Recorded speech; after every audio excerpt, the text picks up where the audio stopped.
Hi everybody. Today we are going to learn how to use the Review Tracker building block in Google Docs to manage approvals. First, open your document in Google Docs on your desktop web browser. Click on the exact position on your page where you want to insert your Review Tracker table.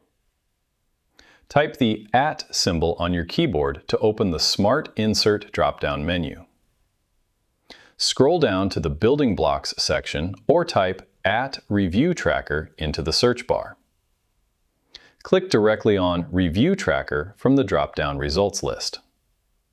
Alternatively, you can go to the top menu bar, click on Insert, hover over Building Blocks, and select Review Tracker.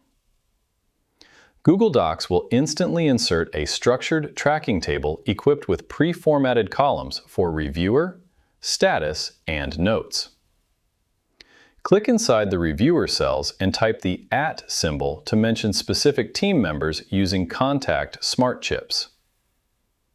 Click on the interactive status drop-down chips inside any table cell to quickly update review states such as Not Started, In Progress, Under Review, or Approved. Right-click inside any row or column to add extra cells for due dates, document versions, or specific feedback items as needed. And that's it.